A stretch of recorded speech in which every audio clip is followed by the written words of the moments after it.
ఇరాన్లో మరోసారి హైటెన్షన్ నెలకొంది. యుద్ధంలో మరణించిన ఇరాన్ కమాండర్లకు అంత్యక్రియలు జరిగాయి. ఒకేసారి మొత్తం 60 మందికి అంత్యక్రియలు నిర్వహించారు. దీంతో వేలాది సంఖ్యలో ప్రజలు రోడ్లపైకి వచ్చారు. ఇజ్రాయెల్ దాడుల్లో మృతి చెందిన టాప్ కమాండర్లు, సైంటిస్టులకు ఇరాన్ అధికారిక లాంఛనాలతో అంత్యక్రియలు నిర్వహించింది. వేల సంఖ్యలో జనం తరలివచ్చారు. శవపేటికలపై జాతీయ జెండా ఏర్పాటు చేశారు. డెత్ ఇజ్రాయెల్, డెత్ అమెరికా అంటూ నినాదాల హోరు కొనసాగించారు. టెహ్రాన్లో ఇసుకేస్తే రాలంతగా ప్రజలు ఈ అంత్యక్రియల్లో పాల్గొన్నారు. ఇరాన్ జెండాలతో నల్లటి దుస్తులు ధరించి సంతాపాన్ని తెలిపారు. Guard chief general Hossein Salami, guard ballistic క్షిపణి అధిపతి అమీర్ అలీ హజీజాదే మృతదేహాలతో ఊరేగింపు చేశారు. మీరు చూస్తున్న దృశ్యాలు ఇరాన్ రాజధాని టెహ్రాన్లో ఇసుకేస్తే రాలనంత జనం. ఇజ్రాయెల్ దాడుల్లో మృతి చెందిన టాప్ కమాండర్లు, అణుశాస్త్రవేత్తల అంత్యక్రియలు ఎన్ని రోజుల తర్వాత ఇరాన్ నిర్వహించింది. ఇక 60 మంది, దాదాపు 60 మంది సైనిక జనరళ్ళు, అలాగే అణుశాస్త్రవేత్తల అందరి అంత్యక్రియలు కూడా ఒకేసారి నిర్వహించారు. వారి శవపేటికలతో ఉన్న వాహనాలు ఊరేగింపుగా వెళ్తుంటే ప్రజలు నినాదాలు చేస్తూ జయ జయ ధ్వానాలు పలికారు. నినాదాలతో హోరెత్తింది. అమెరికాకు, ఇజ్రాయెల్కు వ్యతిరేకంగా ఇరానియన్లు నినదించిన దృశ్యాలైతే మనం చూస్తున్నాం. భారీగా జనం తరలివచ్చారు. వేల సంఖ్యలో కాదు, లక్షల సంఖ్యలో టెహ్రాన్ రాజధానిలో జనాలు గుమిగూడారు. ఒక్కసారిగా అంతమంది అగ్రశ్రేణి అధికారులు, శాస్త్రవేత్తల అంత్యక్రియలు నిర్వహించడంతో ఇరాన్ రాజధాని టెహ్రాన్ అంతా కూడా ఇసుకేస్తే రాలనంత జన సందోహంతో నిండిపోయిన దృశ్యాలు మనం చూస్తున్నాం.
ఇరాన్ ఇజ్రాయెల్ కాల్పుల విరమణకు అంగీకరించి 4 రోజులవుతోంది. సరిగ్గా 4 రోజుల తర్వాత ఇరానియన్లు జెండాలు ఊపుతూ నినాదాలు చేస్తూ అంత్యక్రియల్లో పాల్గొన్న దృశ్యాలు మనకు కనబడుతున్నాయి.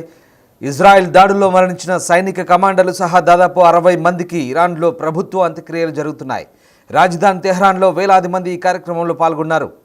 ఉదయం 8 గంటలకు ప్రారంభమైన ఈ కార్యక్రమంలో ప్రజలు నల్లటి దుస్తులు ధరించి ఇరాన్ జెండాలను ఊపుతూ మరణించిన రెవల్యూషనరీ గార్డ్స్ అధిపతి, ఇతర అగ్ర కమాండర్లు, అణుశాస్త్రవేత్తల చిత్రాలను పట్టుకున్న దృశ్యాలను ఇరాన్ స్టేట్ టీవీ ప్రసారం చేసింది. దానికి సంబంధించిన దృశ్యాలు మనం చూస్తున్నాం. సెంట్రల్ టెహ్రాన్ నుంచి వచ్చిన ఈ చిత్రాలు ఇరానియన్ జెండాలతో కప్పబడిన శవపేటికల్లో, అలాగే యూనిఫామ్లో మరణించిన కమాండర్ల చిత్రాలు మనకు అక్కడ కనబడుతున్నాయి. గత వారాంతంలో అమెరికా 3 ఇరానియన్ అణు కేంద్రాలపై దాడులు చేసింది. జూన్ 13న ప్రారంభమైన 12 రోజుల యుద్ధంలో దాని మిత్ర దేశాలైన ఇజ్రాయెల్ ఇరాన్పై బాంబు దాడులతో చేరింది. ఇక మంగళవారం కాల్పుల విరమణతో ముగిసిన యుద్ధంలో ఇజ్రాయెల్, ఇరాన్ 2 విజయం సాధించాయని ఎవరికి వారు ప్రకటించుకున్నారు. ఇరాన్ సుప్రీం నేత అయతుల్లా అలీ ఖమేనీ అమెరికా దాడులను తక్కువ చేసి ట్రంప్ అసాధారణ మార్గాల్లో సంఘటనలను అతిశక్తి చేశారని కామెంట్ చేశారు. మరోవైపు ఇరాన్ అణు కార్యక్రమాన్ని దశాబ్దాలుగా వెనక్కి నెట్టారని అమెరికా వాదనలను ఖమేనియా తోసిపుచ్చారు. తాము ఇక తమ అణు కార్యక్రమాలకు ఇక నుంచి ఎవరు అడ్డు కాబోరు అంటూ కూడా ఆయన స్పష్టం చేశారు. ఒకసారి దృశ్యాలు చూడండి. ఇరాన్ టెహ్రాన్ వీధుల్లో భారీ సంఖ్యలో మహిళలు కూడా పాల్గొన్నారు. ప్రతి పౌరుడు అక్కడ పాల్గొన్నట్టుగా మనకు అర్థమవుతుంది. దాదాపు 60 మంది అంత్యక్రియలు ఒకేసారి నిర్వహించారు. భారీగా ఈ కార్యక్రమాన్ని నిర్వహించారు. పూలతో అలంకరించిన శవపేటికలను ఆ వాహనాలను తీసుకెళ్తుంటే ఒక్కసారిగా నినాదాలు చేస్తూ అమెరికాకు ఇజ్రాయెల్కు వ్యతిరేకంగా నినాదాలు చేస్తూ తెహరాన్ వీధులన్నీ కూడా పూర్తిగా జనాలతో నిండిపోయాయి. ఇరాన్ జాతీయ జెండాలను పట్టుకొని వారికి నివాళులర్పించేందుకు వేల సంఖ్యలో ప్రజలు అక్కడ గుమిగూడారు. మహిళలు కూడా పెద్ద ఎత్తున ఈ అంత్యక్రియల్లో పాల్గొన్న దృశ్యాలు మనకు కనబడతా ఉన్నాయి. ఇరాన్ రాజధాని టెహరాన్లో సంబంధించిన దృశ్యాలు ఇవి. ఒకసారి ఆ దృశ్యాలు చూస్తే మనకు అర్థమవుతుంది. భారీ స్థాయిలో ఇరానియన్లు ఈ అంత్యక్రియలో పాల్గొన్నారు. మహిళలు కూడా పెద్ద సంఖ్యలో అంత్యక్రియల్లో పాల్గొన్న దృశ్యాలు మనకు కనబడుతున్నాయి. ఇరాన్ జాతీయ జెండాను చేతబట్టి మహిళలు, పిల్లలు, చాలామంది పెద్దలు కూడా, వృద్ధులు కూడా చాలామంది ఈ అంత్యక్రియలో పాల్గొన్నారు. వరుసగా ఆ చనిపోయిన వారి ఫోటోలు అక్కడ ప్రదర్శిస్తూ వారి మృతదేహాలను అక్కడి నుంచి తీసుకెళ్తున్న శవపేటికలు మనకు అక్కడ కనబడుతున్నాయి. దాదాపు యుద్ధం 12 రోజులు సాగింది. అలాగే కాల్పుల విరమణ 4 రోజులు అవుతుంది. అంటే ఇప్పటికీ 16 రోజులు అవుతుంది. 16 రోజులుగా వారందరినీ భద్రపరిచారు శవపేటికలో. ఇప్పుడు వారందరి మృతదేహాలను తీసుకెళ్తున్న దృశ్యాలు మనకు కనబడుతున్నాయి. Iran top commander IRGC chief, అలాగే ఇక్కడ బాఘేరి మనకు కనబడుతున్నారు. అలాగే సలామీ హుసేన్, వీళ్ళందరి మృతదేహాలు కూడా IRGC చీఫ్ కావచ్చు, ఇరాన్ మిలిటరీ చీఫ్ కావచ్చు, వీళ్ళందరి అంత్యక్రియలు కూడా ఒకేసారి నిర్వహించారు. ఇరాన్ ఇజ్రాయెల్ దాడుల్లో వీళ్ళంతా కూడా వీరంతా కూడా ఇరాన్లో చనిపోయారు. టెహ్రాన్లో మొదటి రోజు జరిగిన దాడిలోనే ఎక్కువ మంది మట్టుబెట్టబడ్డారు. మొదటి రోజు జరిగిన దాడిలోనే వీళ్ళందరినీ కూడా ఎలిమినేట్ చేశామని ఇజ్రాయెల్ చెప్పింది. అయితే అప్పటి నుంచి కూడా వీళ్ళందరినీ కూడా శవపేటికల్లో భద్రపరిచారు. ఇప్పుడు యుద్ధం ముగిసిన తర్వాత వీళ్ళందరి అంత్యక్రియలు జరిగాయి. వేల సంఖ్యలో జనం రాజధాని టెహ్రాన్లో అంత్యక్రియలు తరలికి వచ్చిన దృశ్యాలు మనకు కనబడుతూ ఉన్నాయి. ఇక guard chief general Hossein Salami, guard ballistic క్షిపణి కార్యక్రమం అధిపతి జనరల్ అమీర్ అలీ హజీజాదే ఇతరుల శవపేటికలు రాజధాని ఆజాదీ వీధి వెంబడి ట్రక్కులపై తీసుకెళ్లగా జనసమూహంలో ప్రజలు అమెరికాకు మరణం, ఇజ్రాయెల్కు మరణం అంటూ నినాదాలు చేశారు. ఇరాన్ అణు కార్యక్రమాన్ని నాశనం చేయడానికి ఉద్దేశించబడిందని ఇజ్రాయెల్ చెప్పిన యుద్ధం యొక్క మొదటి రోజున ఈ సలామీ, హజీజాదే ఇద్దరు కూడా చంపబడ్డారు. ఇరాన్ రెవల్యూషనరీ గార్డ్స్లో మేజర్ జనరల్ అయినటువంటి మహమ్మద్ బాఘేరి, అలాగే అగ్రశ్రేణి అణుశాస్త్రవేత్త మహమ్మద్ మెహదీ టెహ్రాన్చి కూడా ఇజ్రాయెల్ దాడుల్లో మరణించారు. శనివారం రోజు జరిగిన ఈ అంత్యక్రియల వేడుకల్లో కాల్పుల విరమణ తర్వాత అగ్ర కమాండర్లకు జరిగిన మొదటి బహిరంగ అంత్యక్రియలుగా చెప్తున్నారు. ఇరాన్ స్టేట్ టెలివిజన్ మొత్తం 60 మందికి అంత్యక్రియలు నిర్వహించిందని చెప్తోంది. వారిలో 4 మహిళలు, 4 పిల్లలు కూడా ఉన్నారు. ప్రభుత్వ ఉద్యోగులు వేడుకలకు హాజరు కావడానికి వీలుగా అధికారులు ప్రభుత్వ కార్యాలయాలకు కూడా సెలవు ప్రకటించి మూసివేశారు. దీంతో పెద్ద ఎత్తున జనం ఈ అంత్యక్రియల్లో పాల్గొన్నారు.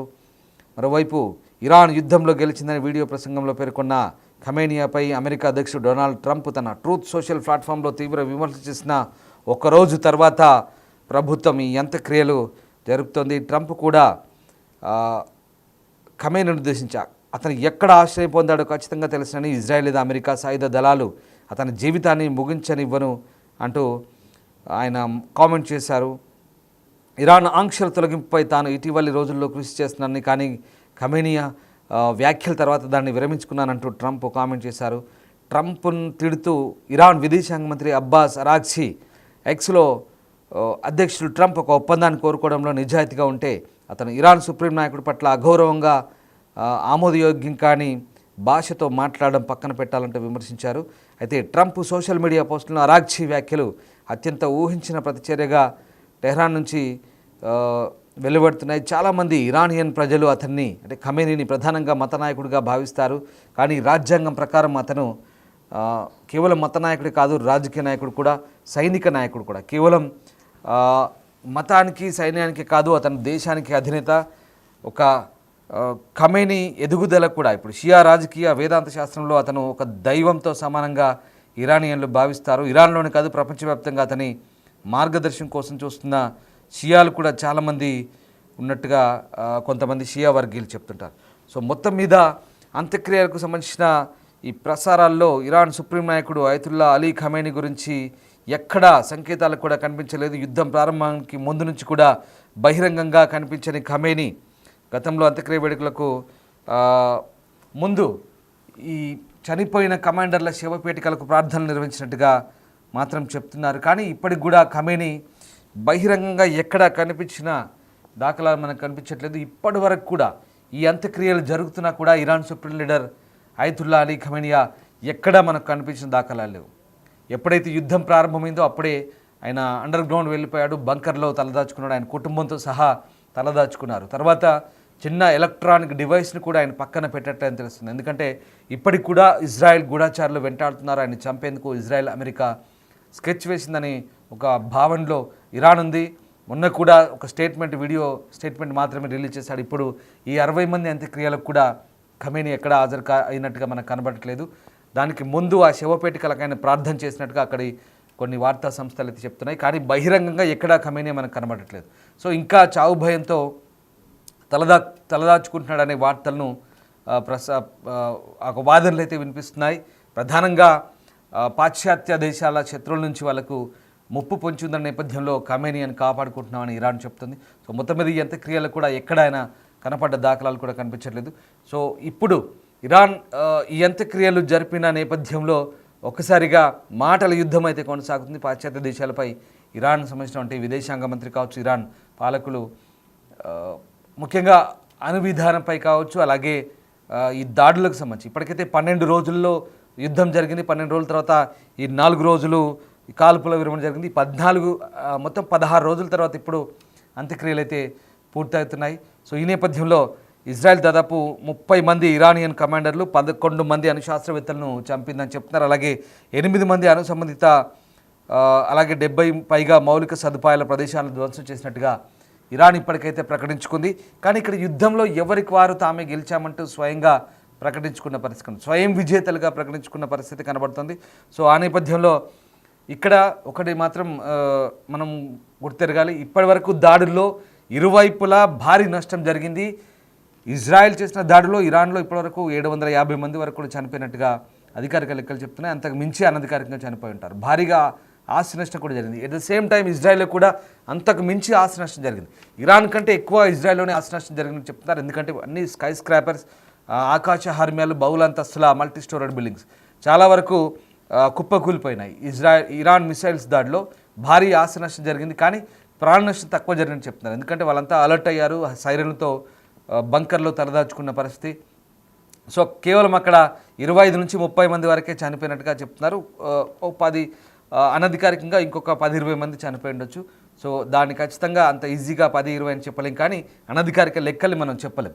సో ఆ రకంగా ప్రస్తుతానికైతే ఇజ్రాయెల్ చెప్తున్నది కేవలం ఇప్పటివరకైతే మొన్నటి వరకు 24 అన్నారు. తర్వాత మళ్ళీ కాల్పుల విరమణ తర్వాత మళ్ళీ ఒక మిసైల్ దాడిలో 4 చనిపోయినని చెప్తున్నారు. సో ఓవరాల్గా 28 లేదా 30 మంది చనిపోయినట్టుగా ఇజ్రాయెల్ వైపు నుంచి ఇప్పటివరకు సమాచారం ఉంది. సో ఆ రకంగా ఈ పరస్పరం దాడులు చేసుకునే నేపథ్యంలో ఇరాన్ ఇజ్రాయెల్పై 550 పైగా బాలిస్టిక్ క్షిపణులను ప్రయోగించింది. అలాగే చాలా వరకు అడ్డగించబడ్డాయి, అవన్నీ కూడా ఇంటర్సెప్ట్ చేయబడ్డ పరిస్థితి కనబడుతోంది. కానీ దూసుకెళ్లిన చాలా ప్రాంతాల్లో నష్టాలు అయితే కలిగించాయి. 28 మంది మరణించాయని ఇజ్రాయెల్ గణాంకాలు చెప్తున్నాయి. సో ఆ రకంగా ఇరాన్పై ఇజ్రాయెల్ చేసిన దాడుల్లో కనీసం 627 మంది పౌరులు మరణించారని టెహ్రాన్ ఆరోగ్య మంత్రిత్వ శాఖ చెప్తుంది. అమెరికా దాడుల తర్వాత కొత్త ఒప్పందం కోసం ఇరాన్ అణు కార్యక్రమంపై చర్చలు వచ్చే వారం పునఃప్రారంభమవుతాయని ట్రంప్ అంటున్నారు. అయితే తిరిగి ప్రారంభించే ప్రణాళికలేం లేవంటూ టెహ్రాన్ చెప్తుంది. సో మొత్తం మీద యుద్ధం అయితే ముగిసింది, ఇరువైపులా భారీ నష్టం జరిగింది. టెహ్రాన్లో 650 మందికి పైగా చనిపోయారు, అంతకంటే ఎక్కువ మంది చనిపోయారు అనధికారికంగా. ఇటు ఇజ్రాయెల్లో 20 మంది చనిపోయారు. ఇంత జరుగుతున్న కాల్పుల విరమణ ఒప్పందం అయితే ప్రస్తుతానికి సీజ్ ఫైర్ అమల్లో ఉంది. 2 దేశాలు శాంతించాయి, ప్రశాంతంగా ఆయా దేశాల ప్రజలు నిద్రపోతున్నారు ఇప్పుడు. కానీ మళ్ళీ అణు కార్యక్రమానికి సంబంధించి ఇంకా వచ్చే వారం చర్చలు ఉంటాయంటూ మళ్ళీ ట్రంప్ ప్రకటిస్తున్నారు ఏకపక్షంగా. కానీ ఇరాన్ ఒప్పుకోవట్లేదు. ఎన్పిటి నుంచి బయటకు వచ్చారు, అణువస్త్ర వ్యాప్తి నిరోధక ఒప్పందం ఎన్పిటి నుంచి బయటకు వచ్చారు. అసలు అణు ఇంధన సంస్థ ఇంటర్నేషనల్ ఆటమిక్ ఎనర్జీ అసోసియేషన్ ఏదో ఉందో IAEA నుంచి అసలు బయటకు వచ్చామని చెప్తుంది. పార్లమెంట్లో కూడా తీర్మానం చేశారు. ఇక మా దేశం మేము స్వతంత్రంగా అణు కార్యక్రమాలు నిర్వహించుకుంటామని చెప్తున్నారు. కానీ ప్రపంచ దేశాలు కానీ అణు ఇంధన సంస్థ కానీ దానికి ఒప్పుకోవు. సో మొత్తం మీద ఇరాన్ ఇప్పటికి కూడా ఇంకా బెట్టు విడట్లేదు. కేవలం ఇజ్రాయెల్ అనే దేశం అమెరికా వల్లే బతికి బయటపడిందంటూ మళ్ళీ కామెంట్ చేయడం, ఇవన్నీ కూడా ఇప్పుడు మళ్ళీ ఇంకా ఉద్రిక్తతలు రెచ్చగొట్టే పరిస్థితులకు ఆజ్యం పోసే అవకాశం లేకపోలేదు. బట్ ఇప్పటికైతే పరిస్థితులు అయితే చల్లారాయి. చూడాలి భవిష్యత్తులో ఇంకా మళ్ళీ ఇరాన్ ఇజ్రాయెల్ మధ్యలో అమెరికా ఈ పరిణామాలు ఇంకా మళ్ళీ ఎలాంటి పర్యవసానాలు చోటు చేసుకుంటాయి, ఎలాంటి పరిణామాలు దారితీస్తాయి అనేది ముందు ముందు తేలాల్సింది.